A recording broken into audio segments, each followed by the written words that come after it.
Bang Average Golf. This is Ciaran Carroll, pro at Ashbourne. And this is a series we're going to do. We haven't named it yet. We will, won't we? We'll give it a name at some stage. We'll give it a name at some stage. Well, I'll find a name for it. The Grumpy Pro or something. So what we're going to do is we're going to play the 12th hole at Ashbourne. It's index 1. Well, he's going to play it, but he's going to show you every shot as he goes. Driver, wood, long iron, short iron, and then probably bunker, chip, and that's it. So, Ciaran, a lot of golfers, bang average golfers, driver is the club that does that head in. Is keeping it simple the way to go? Keeping it very simple is the way to go. First most important thing in a driver, I think, is get a driver that suits you. Yeah. You know. So get it fitted. Get it fitted. You do all that? I do all that. Okay, right. Trackman, the whole we do that. Okay. We'll do another video on that sometime. We do that another day. But get a driver that suits you. A little bit of loft. Because the driver's got a long shaft, it's harder to hit. Yeah. You're swinging a little quicker, so it's harder. So it's actually a simple swing. Yeah. You know, but there's nothing to it. Yeah. It's actually a simple shot. We just don't make it too hard. So there's a few simple things I do when I drive the ball. I always tee the ball up a little higher than normal. Okay, so the ball goes up over the face a little bit like that. I never tee it down too low, and obviously never tee it up way too high either. So just ball slightly over thing. Most important thing I think, folks, is when you're hitting a driver is make sure you get comfortable over the ball. If you have a little slice, I would tell you to go more to the right hand side and just hit it down the left and use the fairway. If you have a draw, go hook. Go to the other side and use the make the hole wide, get the fairway wider. Keep it simple now, you know. I'm lucky enough to hit a straight gap, so I don't have to worry about anything. We'll see. I have a camera behind and a camera in front. So what I want you, I'm going to step aside. Yeah. I want you to go through what I do, what you do, what people should do, whether that's alignment, arms, hips, whatever it might be. So first thing I will do with a driver is I'll always obviously stand behind, have a look down the fairway, see where I want to hit. I've kind of pick a spot where I want to start the ball, I want to hit the ball. So I can kind of see here. And this is all index 1 here in Ashbourne, tough driving hole. I'm trying to hit it down just right to the 2 trees on the left-hand side is my line, believe it or not, okay? So when I'm hitting a driver, the first thing I'll do is I stand behind. I'll always maybe make a practice swing or two. I don't get too obsessed about that. So what I'm trying to do is get over the ball, get myself comfortable. So first thing with a driver is keep the ball forward. Keep the ball left side of your stance, okay? Have a nice big wide stance. Stand nice and tall to the golf ball. Get yourself comfortable, okay? The mistake I see people making with drivers is they stand too far away from it. And they can't get a move, and then they get, out here and out there. So get yourself comfortable with the ball. Make sure, obviously, if you're getting lessons, you always talk about grips and all that. Don't worry about grips and all that. Just get yourself comfortable with the ball. And then only one thing about drivers I try and get people to do is make sure that when you make a swing, that your right shoulder goes behind you. Try and get the biggest turn you can make. So get the right shoulder behind you. And go. And you see, when I hit that shot there, you probably noticed the first shot there wasn't too bad, gap straight down the middle. Absolute monster. Right? But you notice that when I hit the shot there, my weight's on my left side, I'm in balance, and I didn't quit. I just went and I hit the ball.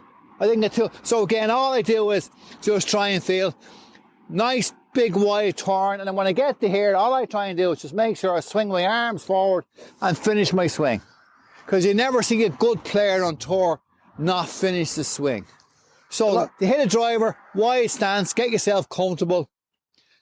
If you have a certain shape, use the tee box to your advantage. Tee the ball slightly up. And just as I said to you, just a nice big wind up, right shoulder behind, and finish. Don't get obsessed about your feet. Right. It's your shoulders. Right. It's your hands and your arms that connect to your shoulders. So again, pick your spot. If you watch Jack Nicklaus over the years, or even Tiger, one of these great players, they always pick a spot where we want to start the ball. So I'm going to start the ball, say, in my mind here. So I'm going to aim my club towards my target. And that's my 12 o'clock point. Yeah. So I'm going to make sure my shoulders are kind of 12 o'clock, 11, between 11 and 12. I don't want them. Yeah. Okay, and I don't want them this way either, too close. Yeah. Again, you can stand slightly close, stand slightly open, and you can still have your shoulders perfectly square. Yeah. It's not your feet. Okay. It's your shoulders. So again, pick a spot where you want to start it. Get your shoulders nice in that position there. So you feel that the spot in front of the ball, your shoulders are perpendicular with that going. Yeah, exactly. Parallel to where I want to hit it. That's all I simply do. And I don't make it any more complicated, because I do see men and women out on the golf course, juniors like this. Yeah. And then by the time they get into the golf ball, they're nearly over here. So I don't really kind of get that. Just get yourself comfortable over the ball. pick a spot where I can see a post here in front of me. Yeah. I'm picking my club's going to my post. And before you do then, last question then, last one I promise. The downswing, because a lot of people will do what you're saying and then they come down over it. And I'm guilty of it, and that's why I'm asking. Great question, okay? Great pro years ago when I was a kid, Watty Sullivan used to always say on the downswing, you're never in a hurry and you pull the chain. So in other words, what I mean by that is that when you get to the top of the backswing, what most people do is exactly that, when they get to here and they go.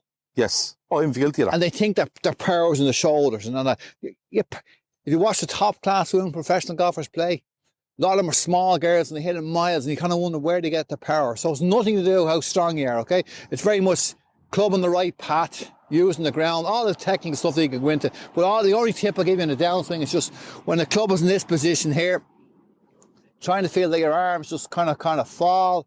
And as the arms fall, you can see your weight moving forward. Yes. And then you go. And you can see by the way you're tapping the ball down, it's exactly nearly on the same yard. All your energy's on the last bit. Yeah. So it's about coming out, letting it drop, and then finding the... Yeah, the most important thing is just getting the move. No one person swings the club the same. Yeah.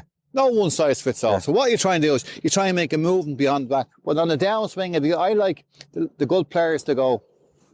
So I get a lot of people when they come to me for lessons, just let the club fall. Boom. Yeah. So that's the feel I want you to have. If you ever see Justin Rose on the telly, he'll be like this, look. Yeah. Making a few practices. He'll be trying to keep his left arm on his body. Yeah. Okay? Okay. So the good players keep, the fancy word is being connected. So the good word just playing, the hands and arms, the body all work together. The arms. So from that position there, boom.